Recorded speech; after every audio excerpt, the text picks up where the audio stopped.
Hey everybody, Crunky here. Just wanted to let you know that this week's episode is brought to you by Secret Lab Gaming Chairs. I recently bought a Titan 2020 in Titan Blue with soft weave fabric and an awesome memory foam pillow. Been the biggest upgrade I've made to my stream setup. It is the most comfortable gaming chair I've ever had. I can't recommend it enough. Find out more about it by clicking on the link in the show notes attached to the podcast and use my special promo code in that link. And now on with the show.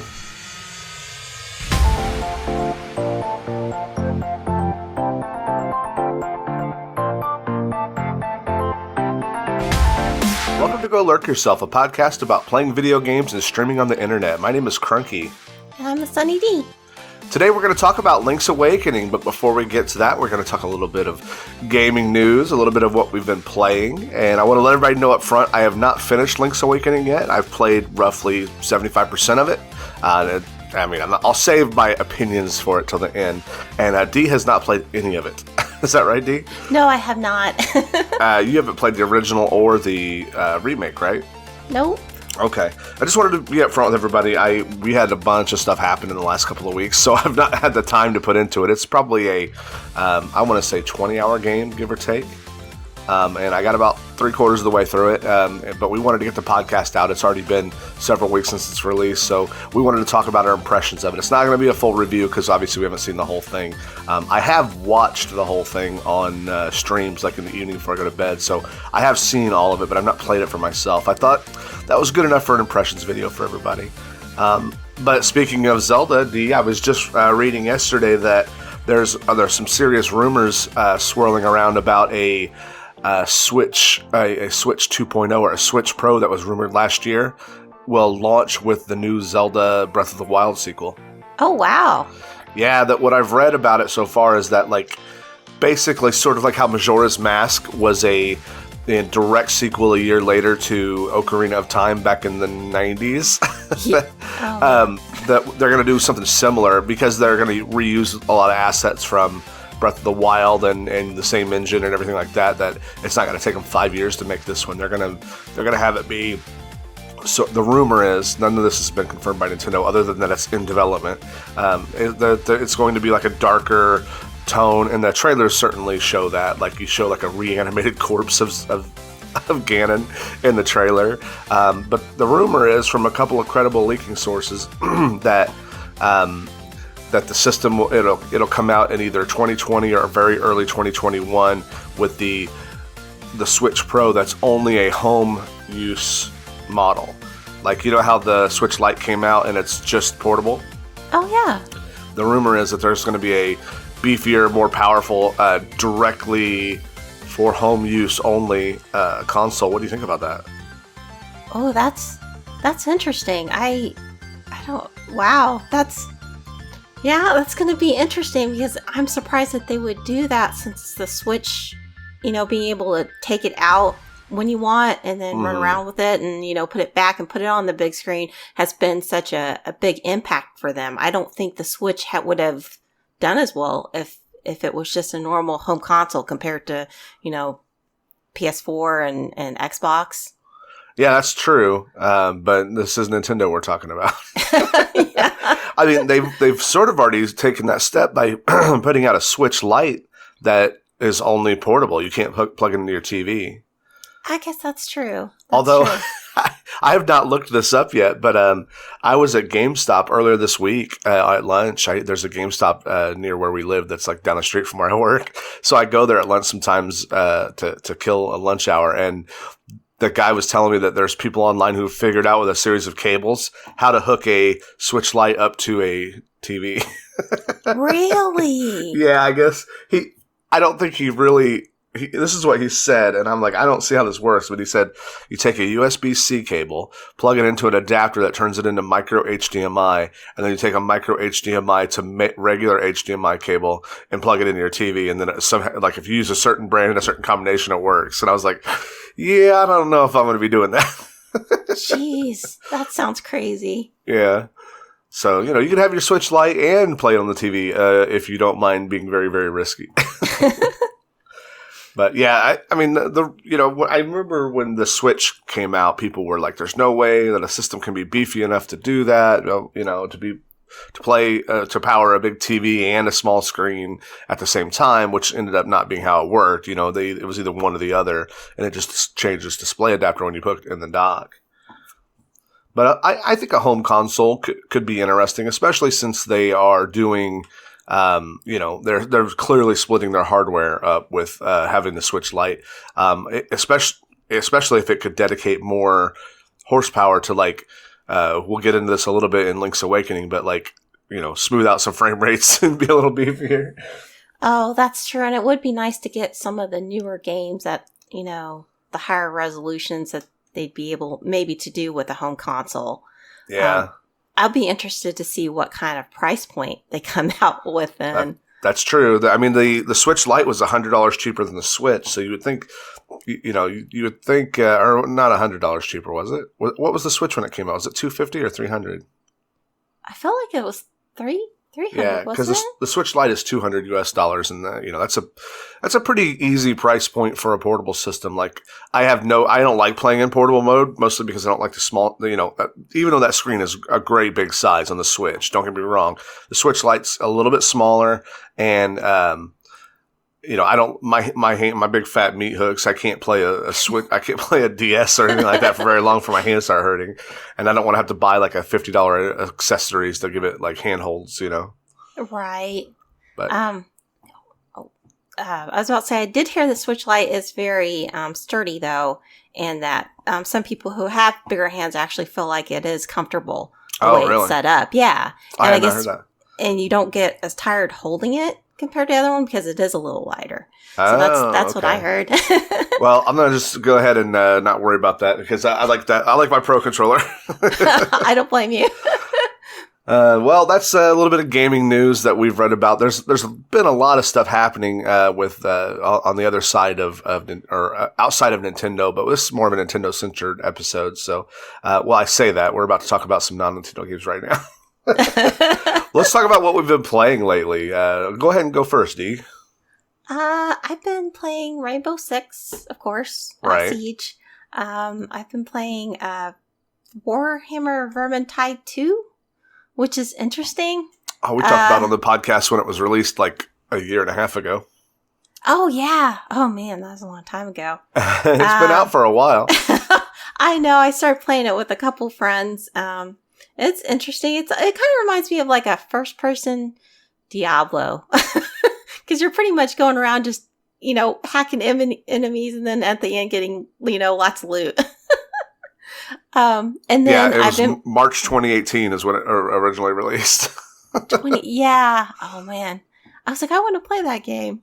And just because it just looked like a fun, like, you just go through it and, you know. Yeah, I think that was around the time when, so I streamed it when it came out. I streamed it with some friends, and I found it really difficult. And this has nothing to do with the game. This is about if you guys, you know, we do talk to streamers in this podcast. Initially, that was the only audience we had, and we've grown since then. And we do a lot more gaming content. But if you find yourself streaming video games with a lot of voice chatters, it can be really difficult to manage chat. Like your text chat in your channel while you're playing a game that requires a lot of attention, and Vermintide is one of those. And you have people yelling at you in your ears, and I found it was really difficult for me to stream, and I immediately hated playing it online.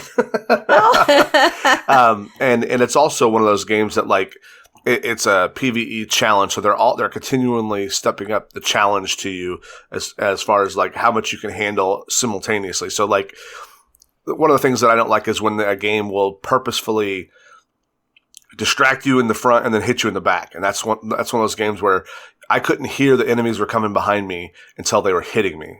And that could have been something to do with my audio setup or the fact that my attention was spread too thin while I was streaming, but it really irritated me. Even though the game, I love the idea of it. It's basically, if you guys haven't played it, it is a Call of Duty Zombies type game, but medieval. If you haven't played any of the Warhammer Vermintide games, that's exactly what they are. You and 2-3 other friends spawn in a castle, and these like orcs and stuff run at you and try to kill you. And if you kill enough of them, you can upgrade your weapons. And if you work together, it's a co-op PvE first person shooter. But they're all the time. You'll be in a hallway and there'll be hordes of enemies coming at you. You'll be fighting them, and then all of a sudden you're getting hit, and you're like, "Where am I getting hit from?" Oh, it's behind me because there's a bunch of behind me too. And then you're dead. That's true. I mean, just so if there are any Twitch streamers out there, it does have a really cool integration. I mean, it can be very mean, but at the same time, it can be fun. It lets your chat vote if bad things happen to you or good things happen. Oh, well, that's new since it launched. No, you had it. Did I? I don't remember that. People like to troll you with it. Oh, yeah. I played that game for about 3 or 4 days before I just rage quit it. I was like, I'm done with this bullshit. and again, I want people that do not stream or do not. It's not the game's fault. The game is very, very well done for what it is. I mean, it's exactly a zombie or a co-op zombie mode that most people will know from Call of Duty. But the game or Left 4 Dead 2 where but Left 4 Dead 2. I'm trying to remember the maps. Again, it's been about a year and a half ago. In that one, in Vermintide, you have to get from one area to another, right? Correct. Open up, yeah. So it's more like Left 4 Dead 2 or zombie mode where there's an objective mission. Yeah, definitely. You have to. You can also pick up like different tomes and carry them with you towards the end. If you can get them to the end, you get extra rewards.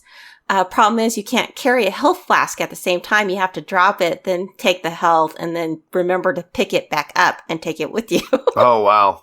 Well, I mean, at least it has you thinking about stuff. But you've not been streaming it. You've just been playing it offline with friends. Off stream online with friends, right? Yeah. Actually, our friend Show You, he actually streamed it, and he used the Twitch integration. Oh, okay. So we did deal with that. But it was fun though. You can find Show You at twitch.tv/SHOYU. Do you know what Show You means, D?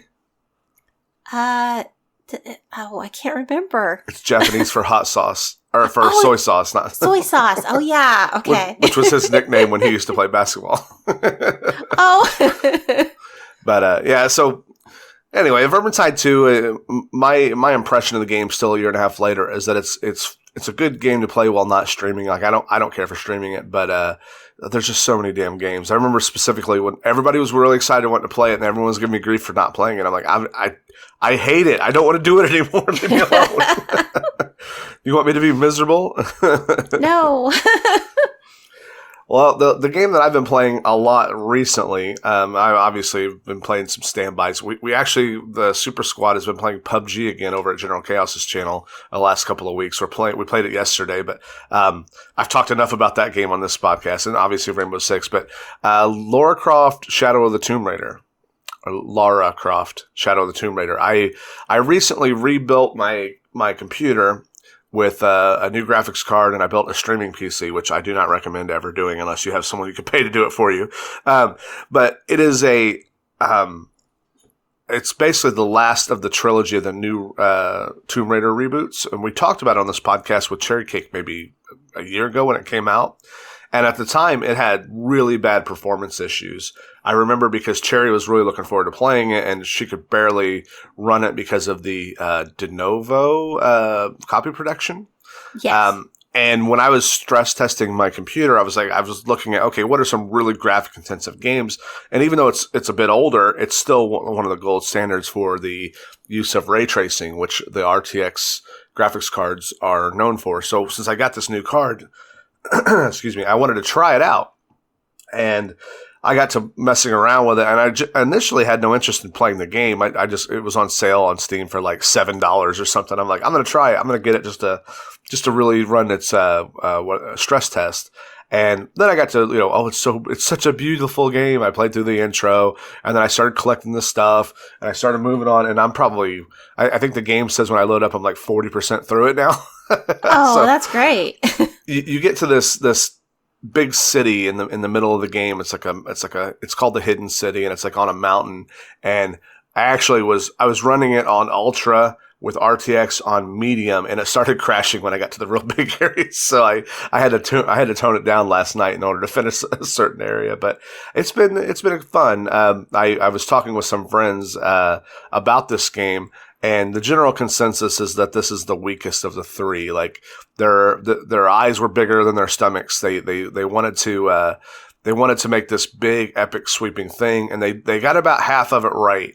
But then it kind of falls apart in the back 3 quarters to the end. Like it kind of is a letdown at the end because it sets up this big epic thing. It goes a little bit Indiana Jones and magic. Everything's kind of like magic, and there's really this apocalyptic thing that happens. And while that doesn't bother me, I have never played the other two. There's just Tomb Raider and then Tomb Raider Rise of Tomb Raider. And everyone says first two are really good. The third one's not terrible, but it's the weakest of the three. Or it's disappointing after you played the first two. So I thought, you know what? I'm really enjoying these. I'm going to play them, but I'm going to play them in like reverse order. That way I can only go up. I'll play the what's considered the letdown first and just enjoy it for what it is. And then I'll enjoy the other two even more, hopefully.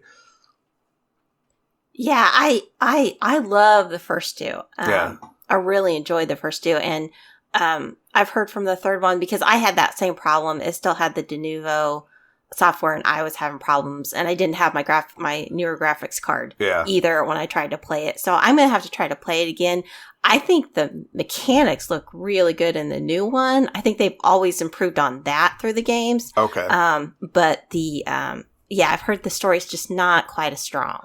Well, the game is clearly made for a controller because the PC controls are like, just put them anywhere. And then like, who the hell thought this was a good idea? Like, to craft an arrow, you hold down left mouse button. To shoot an arrow, you tap left mouse button. So it's like really unintuitive to do some things. You have to use function keys to like eat the herbs that let you see things, or to like, to heal yourself. And it's like, anytime you take your hand off the ASDW and go anywhere else, it's really wonky. But the combat's pretty good. Like I've been mostly in a stealth build with bow and arrow, and the immersion's not too bad. Like it has some stealth mechanics, and it has some the skill tree is very stealthy, resourceful, or like warrior mode. You can go in and be like, you can learn a lot of combat skills and learn how to fight. I've been going mostly the stealth and the like resourceful mode. So yeah, I've been enjoying it. I've been playing it like off stream before I go to bed, and I played it for like 3 hours in the stream the other day and had a good time. So I'm gonna continue on down that road. I've also been playing. I've got to talk about this. I jokingly said, you guys may have heard D and I talk about World of Warcraft in the past, how we used to be heavily addicted to this game. Oh, yes. Haven't played it in years. Well, I was streaming something about a week ago, and during September, on Twitch, if you get 50 subscribers, during September, subscribers could subscribe to you for half off. And somebody was like, you should play WoW with us. Everybody's talking about WoW Classic, and I have no interest in it. And some of my viewers were like, you should come play WoW. You should come play WoW. And I said, I'm not playing WoW. Quit asking. The only way I would do it, and I was joking, was if I got 50 subs. And crazy fools went and did it. So I've been streaming that out of obligation. I promised I would stream it for 2 weeks if I got 50 subs. So I'm about a week down, and I'm happy to report that while I'm enjoying my time, I'm playing the not the classic, but the last expansion, which was I don't even know what it's called, Battle for Azeroth. It's been fun. I'm not questing as much as like running dungeons and playing a healer running dungeons, which is really I like the strategy and the fun of those fights. Questing, I just did so much of it with all my alts back in the day that I'm done with it. I just don't care for it at all. It's all run here, do this, run here, do that, run here, kill 5 of these, and just done with it. But I've been enjoying it. I'm playing the same class and race that I did before, which is a Resto Shaman, and just healing, and because it's just, that's the funnest part of the game for me. I don't even know if I'll make it to level cap before the end, but I've been enjoying my time. What do you think, Dee? Has all this WoW talk got you tempted to try it again? No, I'm not. I'm never ever touching that game ever again. I mean, I can still go through my head and remember quests that I did. I Yeah. could probably go back and go to the lower levels and go, oh, I got to go here and here. I would remember that, and I don't know. Yeah, I think that's kind of a downside. This is an older term, but when WoW first came out in 2004, by the way, when it first came out, it was known as what they call a theme park MMO.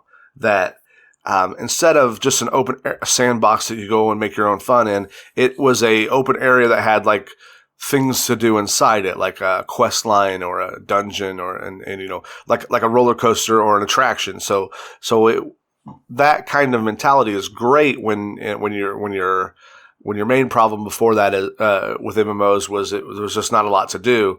But the thing is, once you've ridden that ride 100 times, the first time you ride a roller coaster is great. The fifth time in a day, you're like, ugh, I'm over it. Exactly.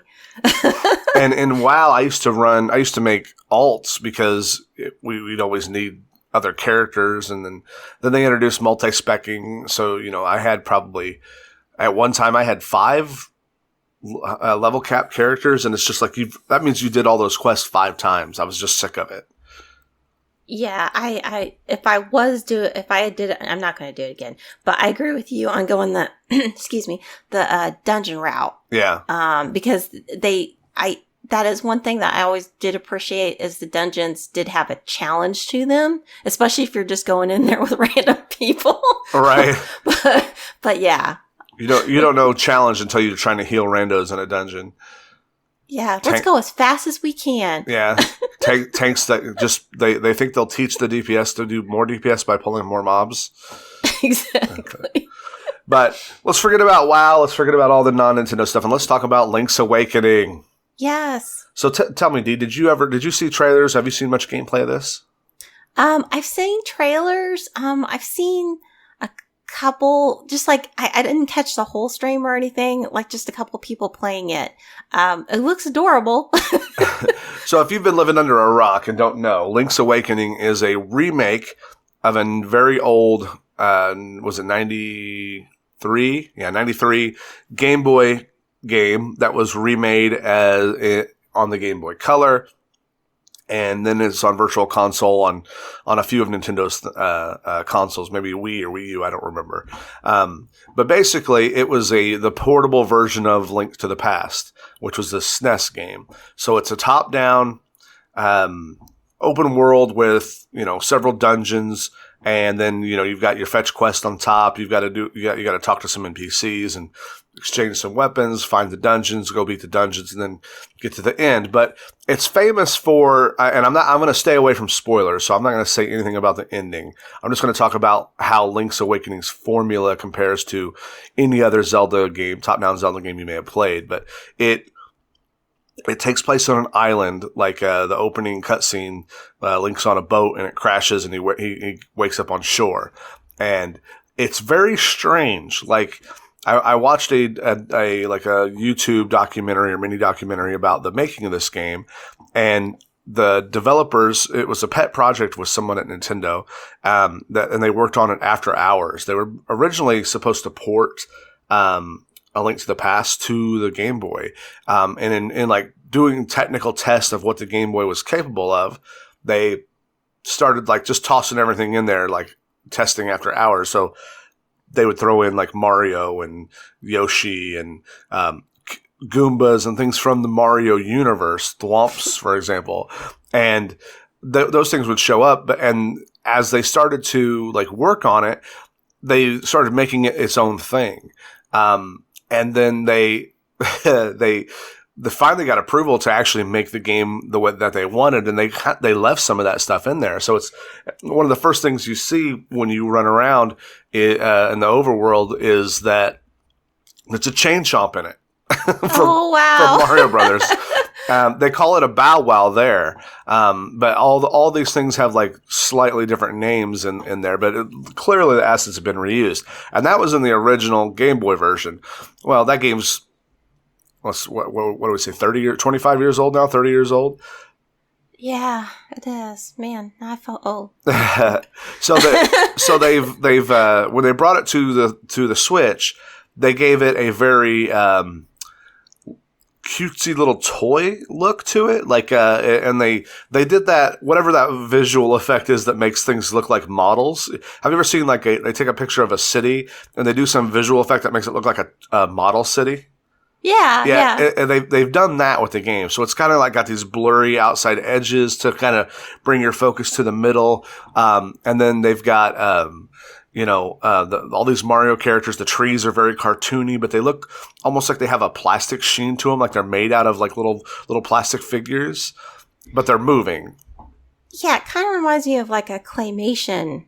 Yeah, look almost. That's a good way to say it too. Yeah, like everything's bubbly and curvy and like smooth looking, and there's a lot of really great music in it. The music's dynamic, and it has like when you first land, it's playing the adjusted overworld theme. Da, da, da, da, da, da, that song that from Classic Zelda. Of course. But it's like a little string quartet playing it. It's like very simple. And as you're listening to it, it kind of morphs into other things. They start adding in layers of music, and they even put in little digital sounding, like the original sounding music kind of sneaks in layers as it comes in, and it's so seamless. Nintendo always, for their first party IPs, just kills it with the music, right? They do amazing music. And especially even back in the Wii, from the Wii on, they have been like leaders in like designing their own music. They don't hire an orchestral score most of the time.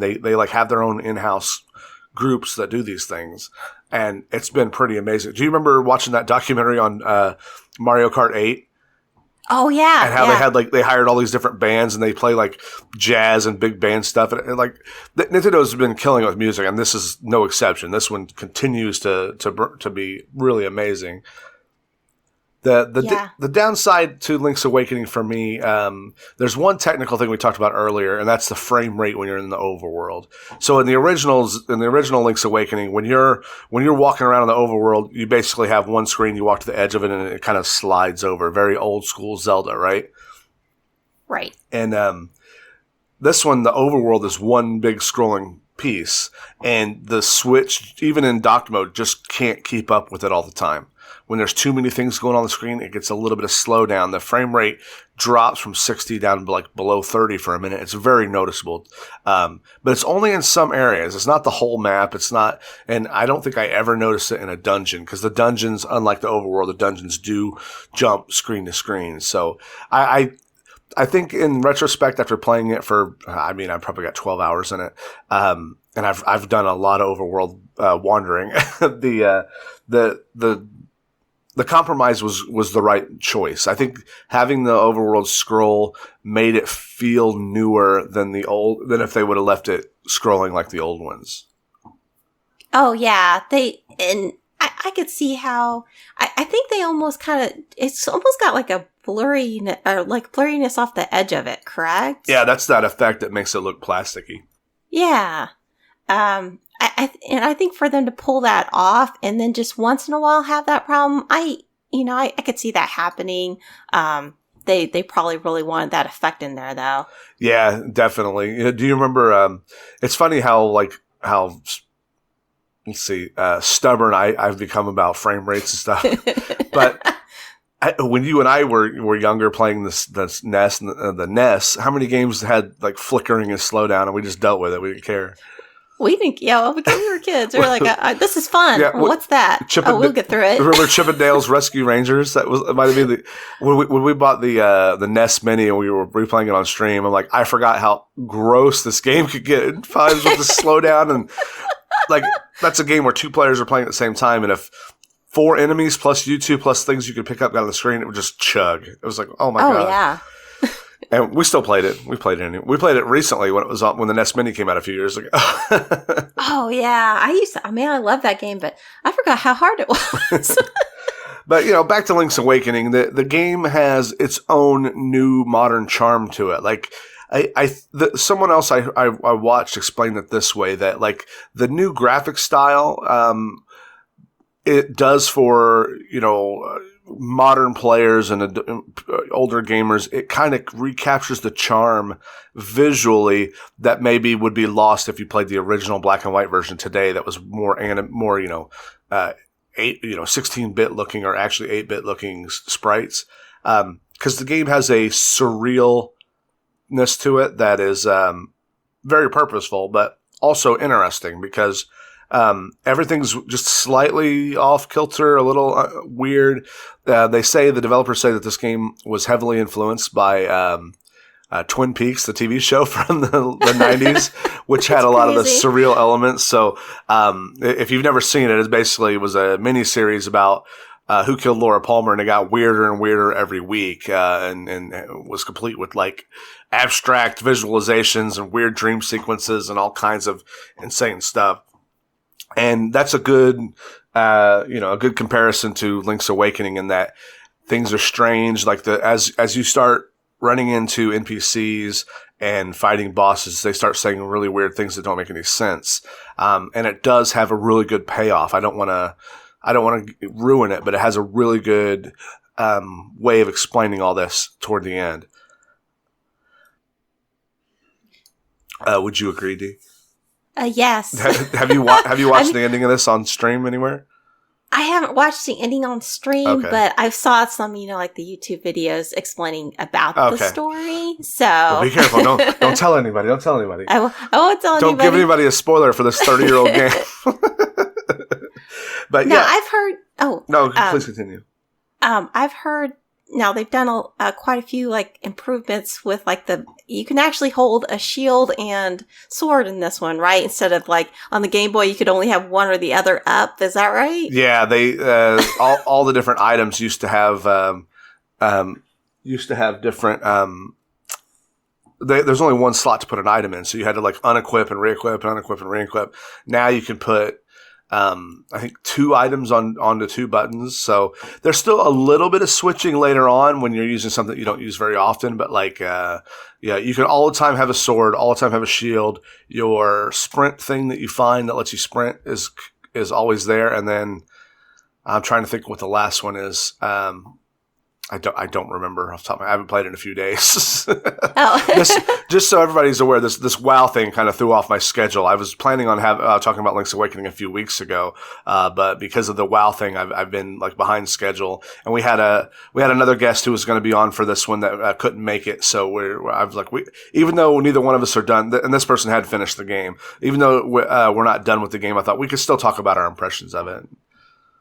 Oh yeah, definitely. Yeah, but yeah, the technical side of the game, like it's a lot of quality of life improvements has been made, but it's still a fun and cute experience, and I would recommend it to anyone who likes Zelda. If you're like me, I never played Link's Awakening beyond a few minutes as a kid because I really didn't like the green and black Game Boy. Like I thought my first time I ever played a Game Boy, I had a friend of mine who had one, handed it to me, and I had the first Super Mario game, not the 5 golden coins, but the first one. Was it called Super Mario Land? Yeah, so Super Mario Land. And it was clearly like a ported experience. It didn't control like Mario. It didn't feel like Mario. Like you shot fireballs and they bounced around the whole screen. And when you jumped, your character jumped like really slowly and then fell down really fast. And nothing was animated. Nothing about Mario was there to me. And like that really turned me off the system. I played Tetris on my dad's Game Boy one time, and it was okay, but like it was because it was LCD, like the refresh rate was very very terrible, and when things disappeared, they like slowly faded out. Like Tetris lines would fade out really really weirdly, and I just never could get into it. And that when the Game Boy Color that was actually backlit finally came out, I remember we got our nephew one on a camping trip. Do you remember this? Oh yeah. And I tried to play on it when he was in bed, and like, the fact of the matter is, I'm just not a handheld gamer. Even on the Switch, I just can't get into it. So I like having a great big 65-inch TV hooked up to a console that I could sit there and game on. But so yeah, I would recommend if you're a Zelda fan, and I had never played Link's Awakening, like I said, so this was a really neat way to experience it for the first time. If you're in that boat, definitely pick it up. If you love Link's Awakening, well, you probably already beat the new version already.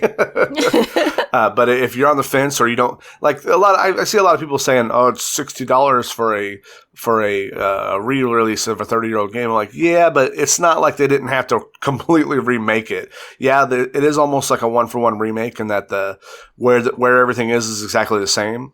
So, I would say wait for a sale, but it's Nintendo. They might put it on the bestsellers list a year from now for half off, but they'll never, or for $40, but they'll never be a time when it's like super cheap unless maybe you buy it used. But even if you go to GameStop, especially lately, you remember GameStop used to be, you'd go in there and a $60 game for $55 used.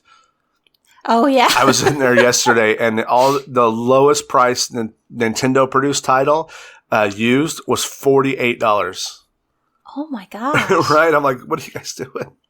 And I wonder why they're about to go out of business. Well, digital marketplaces are what's killing them.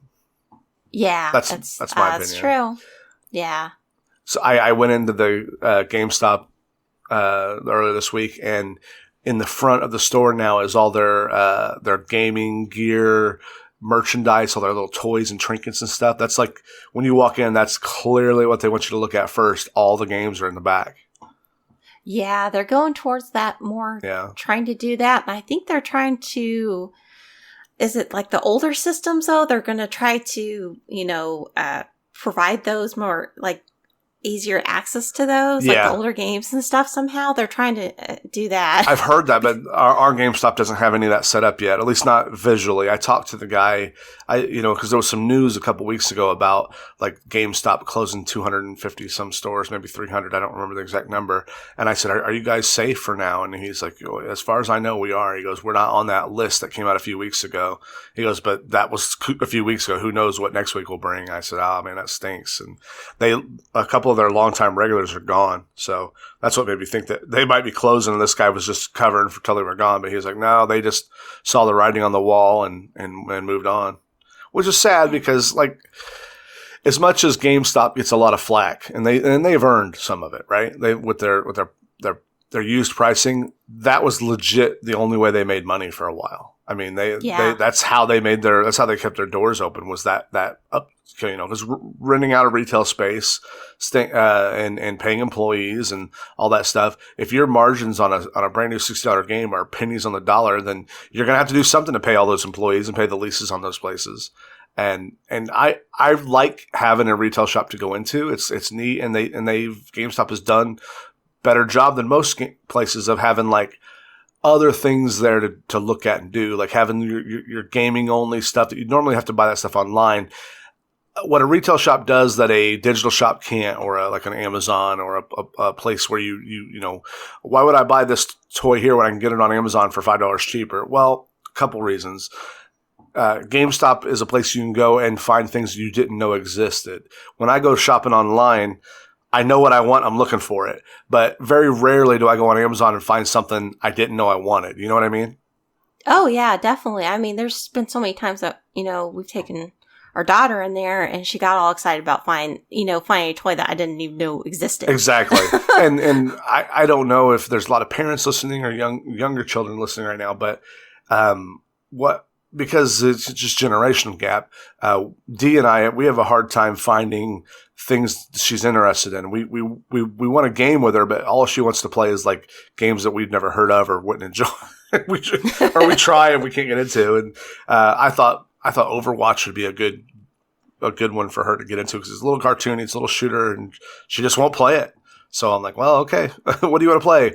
Roblox and what's the other platforming game she plays? No, I just lost it. She's been playing Minecraft too. Oh, Minecraft. And there's like it's a continual runner type game where you can make your own levels and share them. Geometry Dash. Yeah. That's a mobile game, isn't it? But anyway, we kind of meandered off at the end talking about GameStop, but that's important gaming stuff that's going on. I mean, it may be this time next year on here where we're talking about you remember when GameStop used to be a thing? Now they're gone.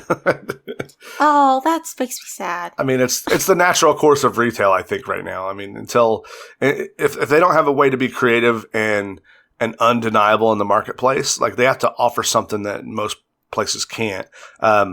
I also play music, and there's a national chain in America called Guitar Center, and they have had to change their business model as well, because you can get any guitar you can get at Guitar Center, you can buy online cheaper.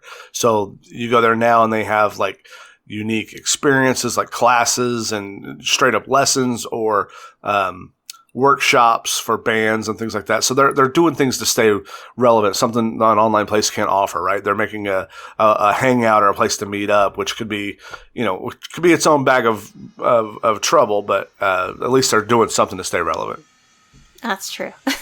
Well, all right, guys, if you have any comments, questions, or want to give us any kind of feedback, you can tweet at me at CrunkyTTV. How can I get a hold of you, Dee? I'm at the Sunny D. That's DEE.